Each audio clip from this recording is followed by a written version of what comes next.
ассалому алейкум бинандагони гироми, нашри навбатии барномаи иттилоотии пайғом манзури шумост. Инак дар барномаи мо тамошо кунед. рӯзи таъсисёбии агентии назорати маводи нашаоварӣ назди президенти ҷумҳурии тоҷикистон дар шӯъбаи байниноҳиявии зарафшони раёсати агентии назорати маводи нашаоварӣ назди президенти ҷумҳурии тоҷикистон дар вилояти суғд таҷлил гардид.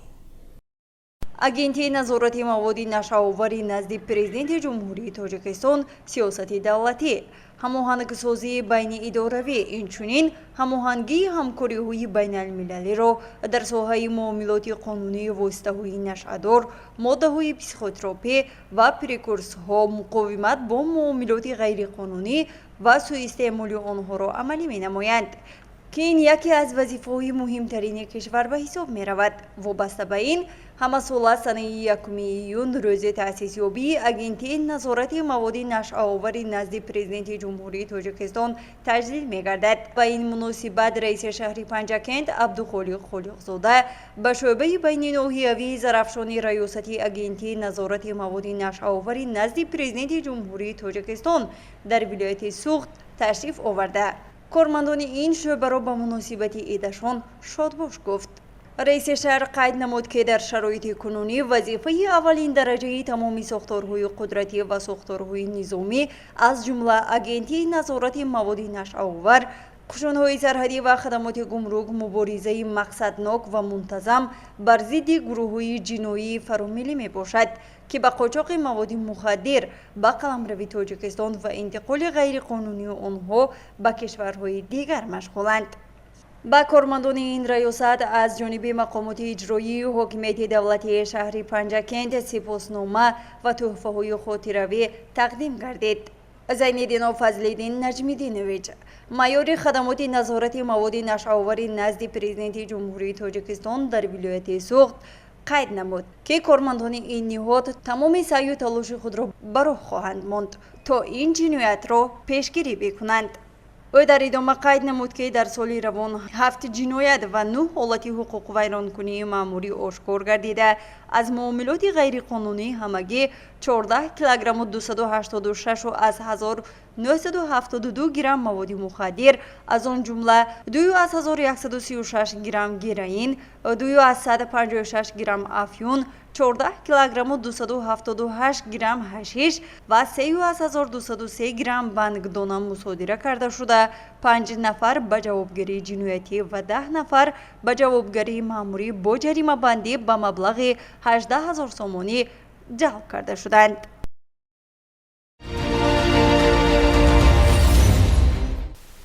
раиси шаҳри Панҷакент Абдухолиқ Холиқзода дар ифтитоҳи иншоотҳои ҷашнӣ иштирок намуда дар идомаи сафари корӣ аз рафти корҳои сохтмонӣ, ободониву бунёдкорӣ, созандагиву хӯрамгардонӣ, нигоҳубинӣ боғҳо ва парвариши картошка дида намуд. мутаваҷҷеҳ бошед ба гузоришҳои ҳамкорони мо. ба муносибати истиқболи ҷашни 35-солагии истиқлоли давлатии ҷумҳурии Тоҷикистон имрӯзҳо дар тамоми ҷумҳурӣ бунёди иншооти таъиноти гуногун идома дорад.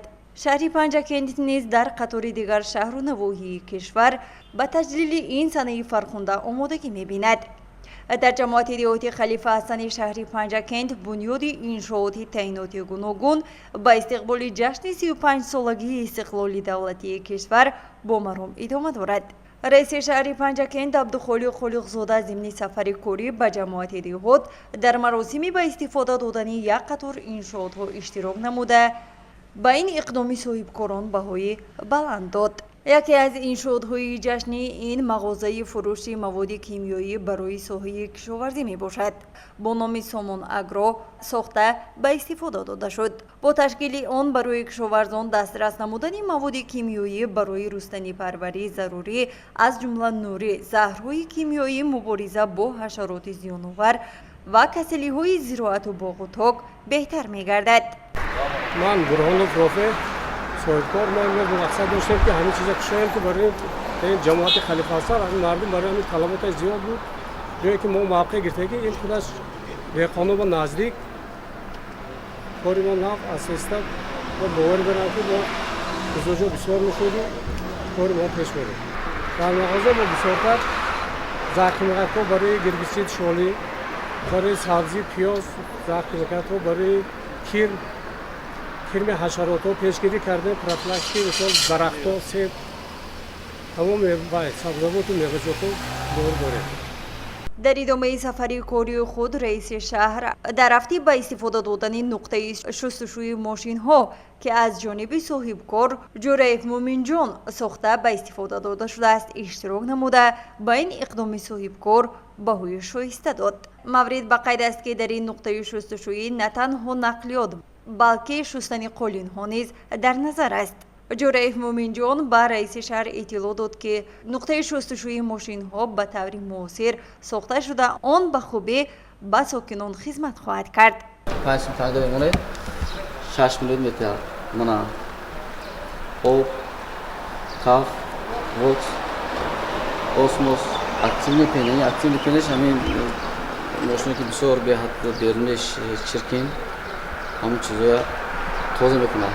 қайд гардид ки мақомоти иҷроии ҳокимияти давлатии шаҳр иқдоми соҳибкоронро ҷиҳати бунёди иншооти гуногун ва ташкили ҷойҳои нави корӣ ҳамаҷониба дастгирӣ менамояд.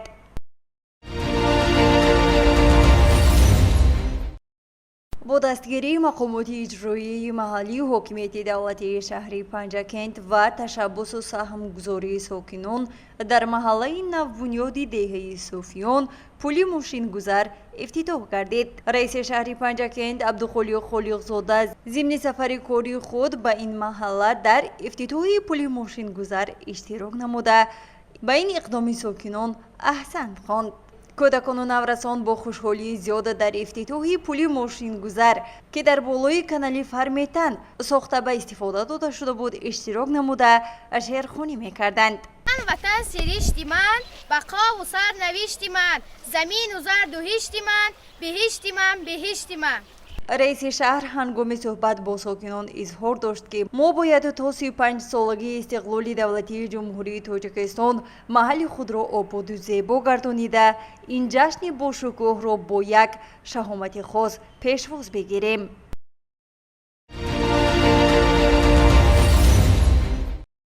истифодаи оқилонаи замин ба гардиши кишоварзӣ дар овардани заминҳои бекорхобида ва ташкили ҷойҳои нави корӣ барои пешрафти кишвар нақши бориз мегузорад. ҳукумати кишвар дар баробари дигар соҳаҳо ба боғдорӣ низ таваҷҷӯҳи махсус зоҳир мекунад ки имрӯз бозорҳои кишвар бо меваҳои хушсифат таъмин аст.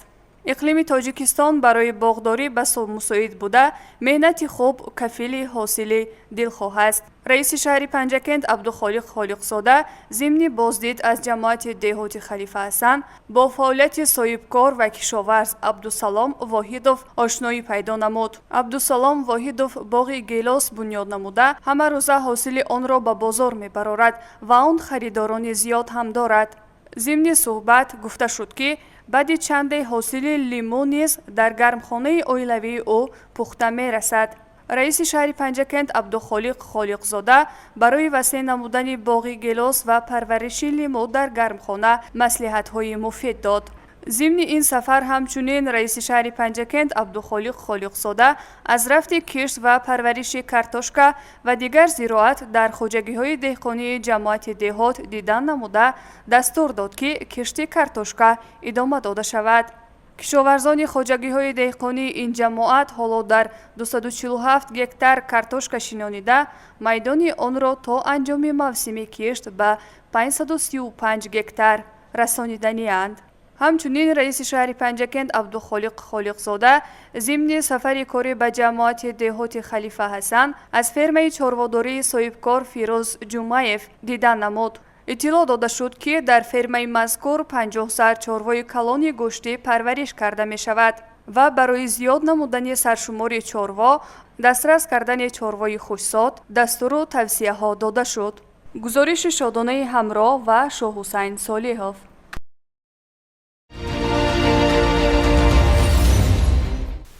идомаи барномаи иттилоъотии пайхон. дар шаҳри босоини Панҷакент рӯзи умумии ҷаҳонии ҳифзи кӯдакон бо тантана таҷлил гардид. мутаваҷҷеҳ бошед ба гузориши дигари барнома.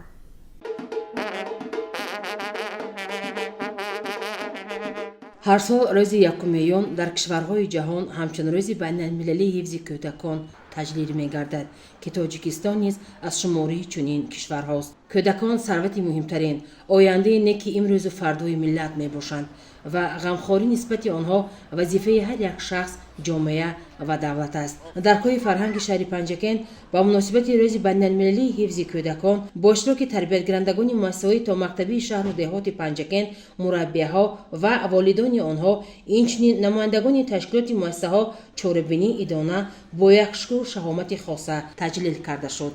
қабл аз оғози чорабинӣ муовини раиси шаҳри Панҷакен Мурод Шукрзода чун анъана ки кӯдакон дар рӯи асфалт дар мавзеъҳои гуногун расм кашидан дидан намуда, ҳар як тарбиятгирандагонро бо тӯҳфа сарфароз намуд. тарбиятгирандагон дар бораи расмҳои кашидаи худ маълумотҳо доданд. дар даромадгоҳи коҳи фарҳанги шаҳри Панҷакен Мурод Шукрзода ҳунари дастии мураббиён ки ба маърази тамошо гузошта шуда буданд дидан намуд. сипас паёми табрикотии раиси шаҳри Панҷакен муҳтарам Абдухолиқ Холиқзодаро муовини раиси шаҳри Панҷакен Мурод Шукрзода ироа намуд. барномаи омоданамудии тарбиятгирандагони кӯдакистонҳои шаҳру деҳоти Панҷакен намоиш дода шуд. кӯдакон бо як рӯҳии идона, бо либосҳои зебову шинам, бо як шодиву нишод рӯзи байналмилалии ҳифзи кӯдаконро хурсандона ҷашн гирифтанд. гузориши Дилшода Ҳалимова, Хайём Ҷӯраев ва Шоҳҳусайн Солиҳов.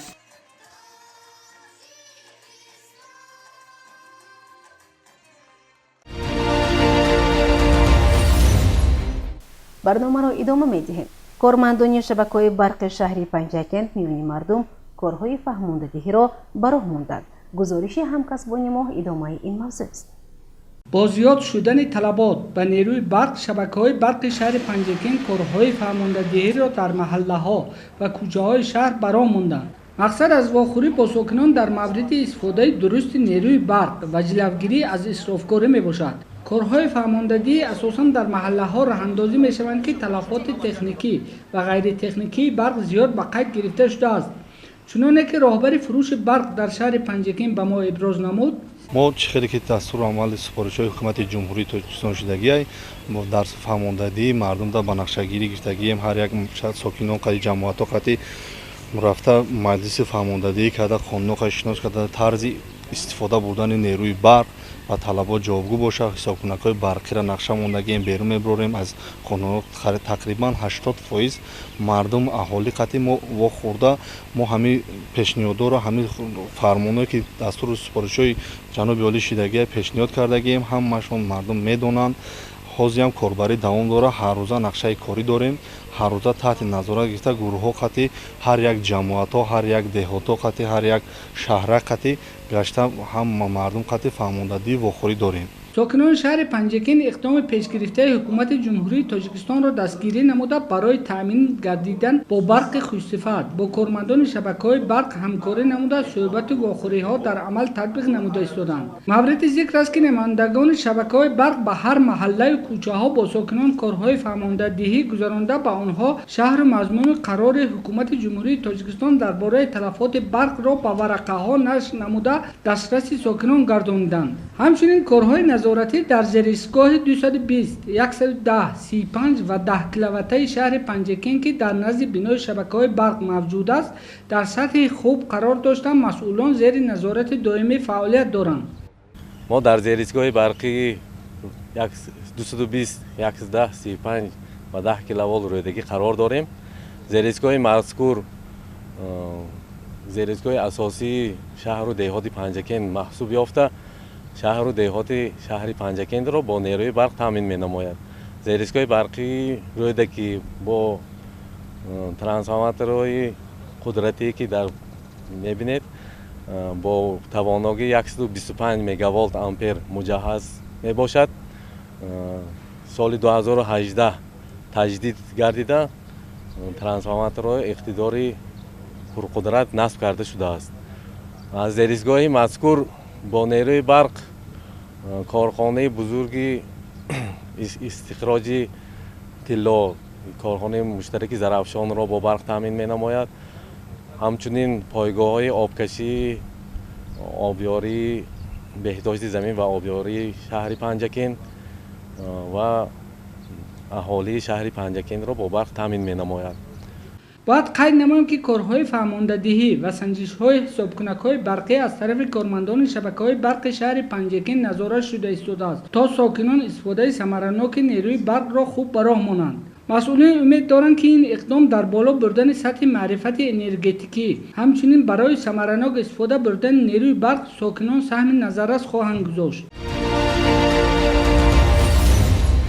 ساکن شهری پنجکент ورزشگری نامی عبدالله بقویف در مسابقه بین المللی صاحب مدال طلا گردید.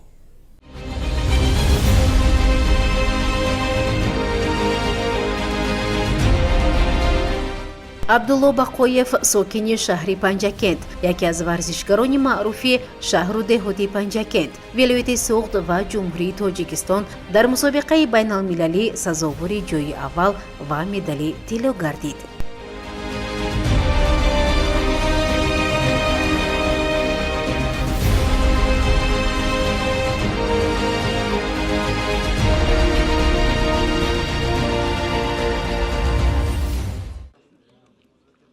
در گذرگاه سرحدی جرتپا سرازم تحت صدای کرنای و سورنای یکی از ورزشکاران نامی شهر پنجکент پرچمبردار دولت و ملتی محبوبمان عبدالله بقویف خاطرمون پیشواز گرفته شد. نمایندگان مقامات اجرایی محلی حاکمیت دولتی شهر پنجکент ورزشگر را از نامی رئیس شهر پنجکent عبدالخالق خالقزاده شادباش گفته برایش در مسابقه های نوبتی موفقیت را آرزو نمودند.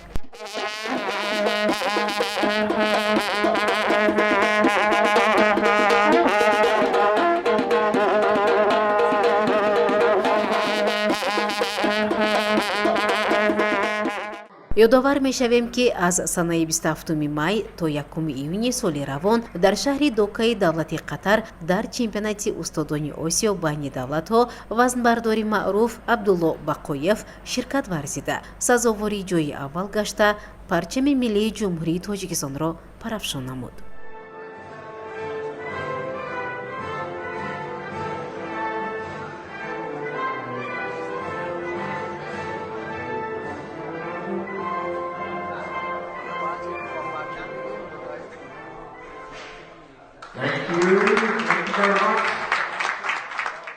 با اشتراک نمودن در این مسابقه بین المللی و سزاواری جای اول گشتن برای همگان خاصه خود ورزشگری نامی عبدالله بقویف این یک پیروزی دولت و ملت به حساب می رود. می گوید که با رقیبانش قوه آزمایی نمودن آسان نبود لیکن او توانست غلبه را به دست آورد.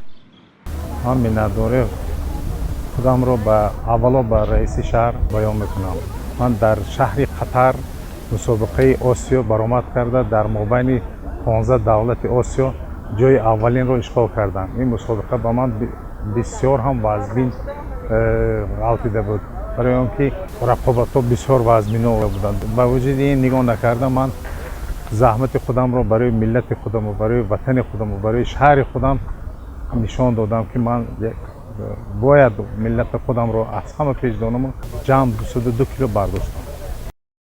نگفته نماند که اشتراک در مسابقه های بین المللی و سزاواری مدال طلا گشتن در عائله بقویف ها عنعنوی گشته است. زیرا فرزند عبدالله بقویف زبیدالله بقویف نیز در مسابقه های گوناگون شرکت ورزیده با دولت و ملت خود مدال طلا را به دست آورده است. هنوز به سن نورسیش نگاه نکرده او میکوشد تا در آینده مثل پدرش نامبردار ملت و دولت گشته در معرفی تاجیکستانی عزیز سهم گذار شود. ورزشکاران پدر و پسر عبدالله و زبیدالله بقویف من بعد نیز میکوشند در چمپیونات ها منتظم آمادگی جدی دیده با باوری کامل اشتراک کرده سزاوار جایهای افتخاری گردیده پرچم برداری ملت باشند. گزارش مونیسه اتمولوی و خیام جورایف.